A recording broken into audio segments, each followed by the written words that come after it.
what does it mean to stay honest and true in every action? It's about honoring others with respect and fairness, because doing what's right, even when no one is watching, is what defines real integrity.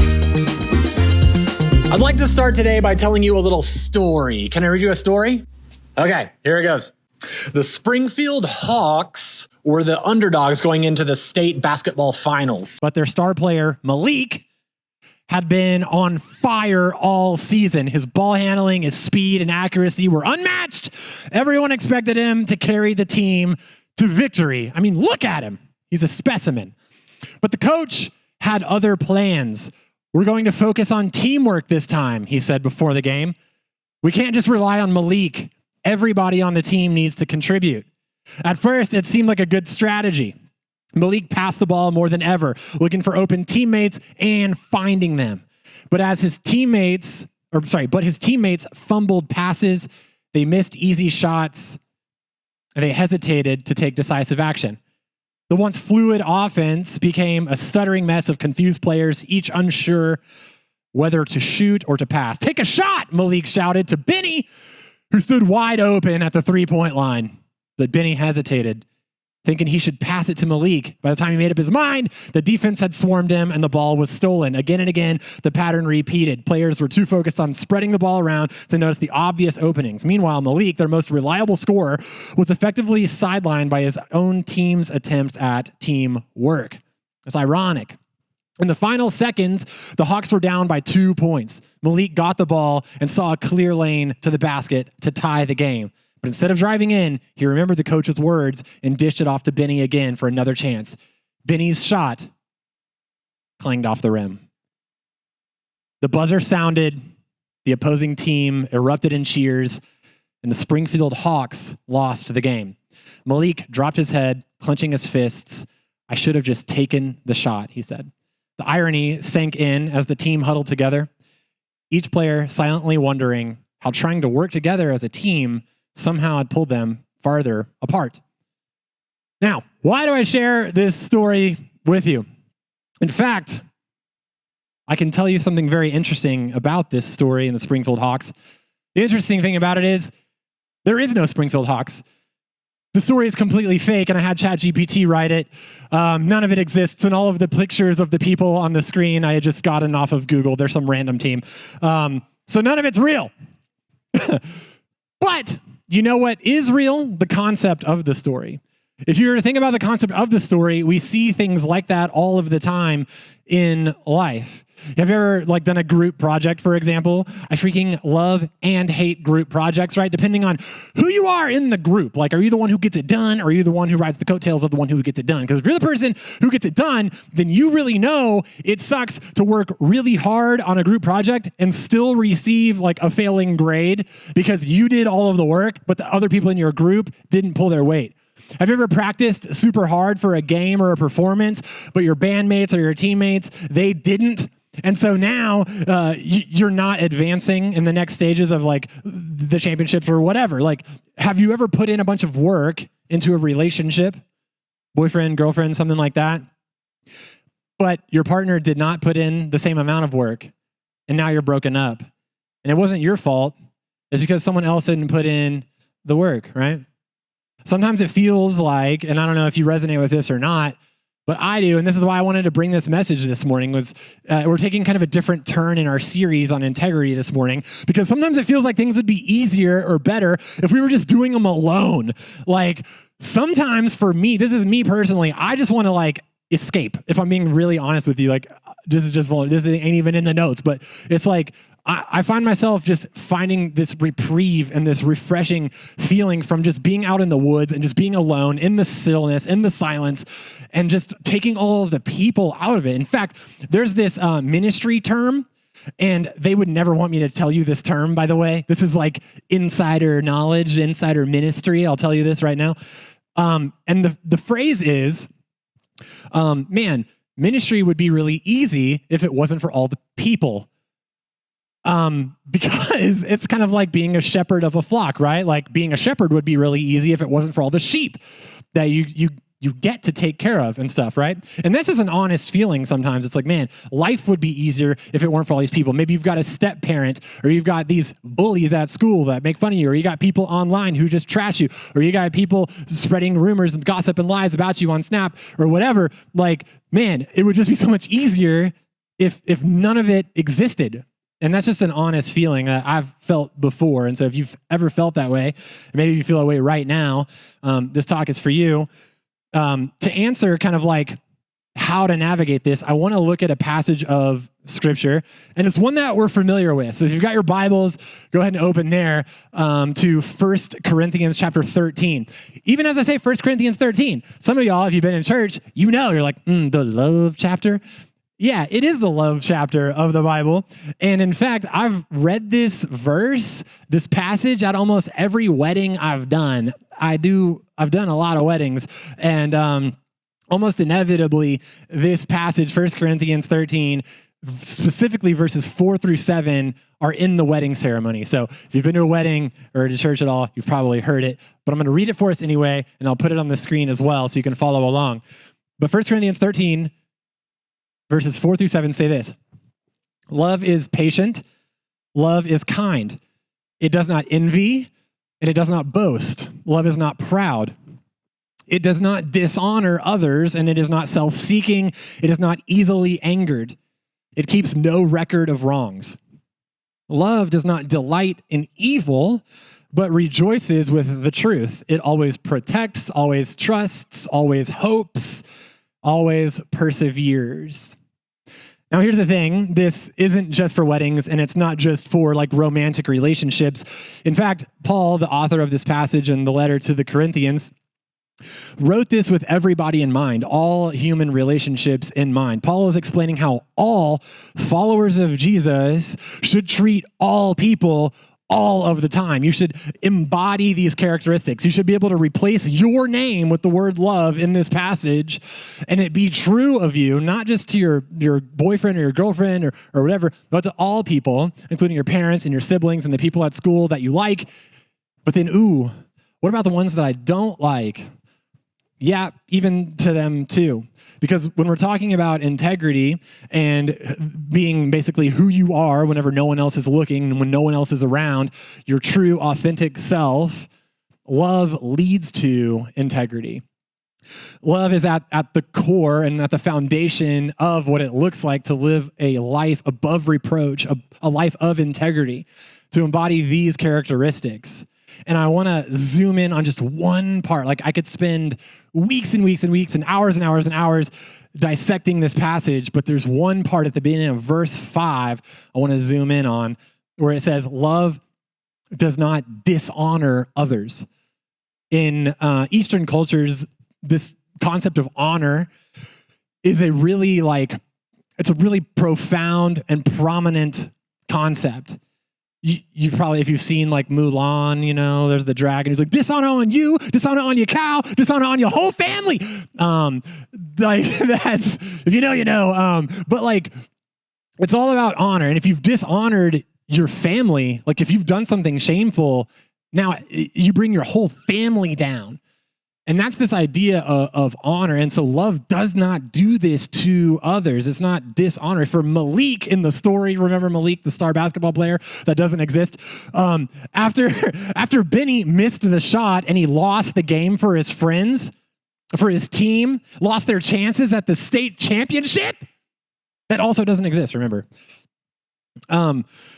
Yeah, I wanted to use a fake story, so I'm not throwing anyone really like under the bus. I'm not throwing real shade. It's just digital AI shade. And that's okay, I feel. But anyway, Malik could have said to Benny, you suck at basketball and I hate you. It's all your fault that we're not advancing to the state championships, man. He could have gone to school the next day and talked about how much Benny is terrible at basketball and how much of a better shooter he is. And he could have spread it all around and just raked him through the mud, all right? He could have done that. And anytime someone wrongs you, you could do that too. Or anytime someone messes up or makes a mistake or like, you know, looks foolish or whatever, wears something different, I don't know. Like, you could do that too. But would that be honoring? No. Would that be loving? No. Would it be morally or spiritually like full of integrity? No, it wouldn't. And would it model Jesus to the onlooking world? No, it wouldn't. And yet it's so easy to do. Do you catch yourself doing that? I do. If someone makes a mistake, it's just so easy to join in making fun of somebody else. Especially when everybody else is doing it. You'd be like, ha, yeah, what a loser. Something like that. Just in that moment right there, you weren't loving. You were not a person of integrity. You were not who God calls you to be. Just in that moment with that word right there. So it's the constant retraining of your tongue, of the retraining of the mind, the retraining. Hopefully that will impact your heart to where that's not even a thought anymore. That's not even your immediate response anymore to be dishonoring, but rather to be honoring, to cultivate this spirit of love everywhere you go, all of the time, to all people everywhere. And God, like we've said last week, is good. God is love. He is the ultimate perfect picture of what it looks like. If you want to know what it looks like to really love people, look to Jesus and how he lived.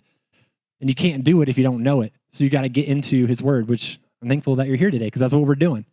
When we honor others, we might disagree. These are some practical examples, okay, for us. When you honor others, you might disagree with someone, but you don't have to insult them while you disagree. There's a way to disagree without insulting somebody, okay? You can do it honorably and respectfully, right?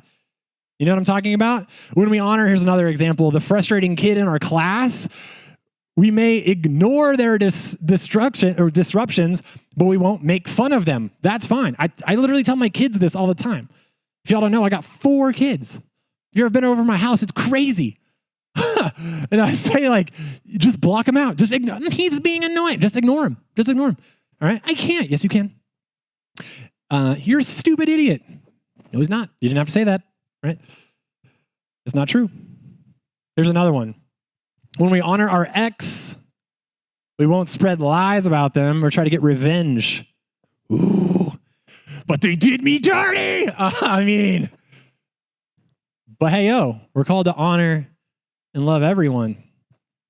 Can I get real personal for a sec? We can honor ourselves by holding to our convictions and our boundaries and our values. Because here's the deal with honoring people and honoring everyone. Everyone includes you. Everyone includes yourself. And that, depending on your self-talk, your inner speech, might be the hardest thing for you. You might have an easy time thinking highly of everybody else and thinking that everyone else is awesome and amazing and they have it all together. And if I could just be like her, or if I could just have the influence that he has or whatever. But inside your head, you're thinking, I'm a failure. I'm a loser. I'm ugly. Nobody likes me. No one wants to be my friend. Everyone always hangs out without me. I don't ever get invited. Everyone just flames me behind my back. And you're just constantly in this whirlwind of destructive inner dialogue. To that I say, that first of all is just as bad as dishonoring others, dishonoring yourself. And I want to tell you this, don't talk about God's masterpiece like that. Don't talk about his creation like that. Even if it's you, especially if it's you. And here's why. Because it's not just coming from me, it's coming from Jesus, the Son of God, the Savior of the world, the King of Kings, the Lord of Lords, the one who lived this perfect life on this planet and then died and came back to life, paving the way for an eternity in perfection. He set the example and he gave us a command. It's in the book of John, the Gospel of John. John wrote his gospel so that you would believe. If you want to get started, just figuring out who Jesus was, what he was like, just read the Gospel of John, New Testament, Matthew, Mark, Luke, John. It's called the Gospel of Belief. And at the end of it, John even says, I've wrote this to you so that you may believe that Jesus Christ was the Son of God. And he says, he quotes Jesus right here, and he says, a new command I give you, love one another. As I have loved you, so you must love one another. By this, everyone will know that you're my disciples if you love one another. But he also tells us to love one another as we love ourselves. It's in the Gospel of Mark. Jesus doesn't call this a suggestion.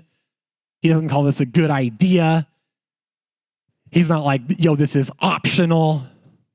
It is a command. If you look back at it was written originally in Greek. It is in something called the imperative tense, meaning it is absolutely imperative, meaning like you have to do this.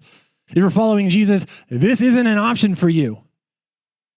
You got to love other people the way I've loved you. You got to love other people as you're loving yourself, as you and love me, love God, love people, right? It's at the core of all of it. There's something to this. And if you've navigated social media, or you've been in your own high school hallways, or if you've spent 5 seconds on this planet, you know love is fleeting and it's hard to come by. It's a lot easier to be critical, destructive, and dishonoring than it is to be constructive and honoring and full of love and grace, mercy, compassion, kindness, all of the fruits of the Spirit. So there's 3 things I want to put in your pocket before we leave, metaphorically speaking. And the number 1 is this: speak well about people behind their backs. I challenge you to do this. I can't command you to do anything because I'm not Jesus, but I will challenge you to do this, to speak well about people behind their backs and just see how it changes you. See what changes the temperature and the culture and the climate around you in your friend groups and your circle. Like if people are speaking negatively about somebody, just give them a compliment and say, like, don't join in. Don't add to it. Speak kindly and well about them. See what that does in your heart. Dude, it will change you just doing that alone. Because you think, well, they'll never hear it. They'll never know. It doesn't really affect them. Yes, it does. Spiritually, it does, and that it matters, dude. So the number 2 thing is this: disagree with people without insulting them. It's like I said earlier, and this is the hardest to do probably online. Like when you're commenting online, there's going to be that temptation to freaking say something, dude. Don't! Or respectfully disagree and offer a different opinion or whatever the case might be. But we can disagree without degrading, insulting, and being passive-aggressive or whatever. We can try to understand. There's different people with different perspectives, different political views, different lifestyle choices, who were born and just made a different way, mentally, physically, emotionally, whatever. We can try to understand. We can try to listen to them and give the benefit of the doubt and think, well, maybe they're struggling with something. Maybe they've got something going on at home. Maybe this isn't how they want it. Maybe they just need some help. Maybe they need a friend. Maybe they need someone to show them some love, right? The 3rd thing, forgive. Forgive. Don't hold a grudge. Holding a grudge, hanging on to something, doesn't benefit you, doesn't benefit that person, doesn't benefit anybody. And remember, forgiveness is a 2-way street. Maybe you need to be forgiven. This will free you up too, to just go up to somebody and say, look, you know what? I said something I shouldn't have said. I did something that I'm ashamed of and I regret.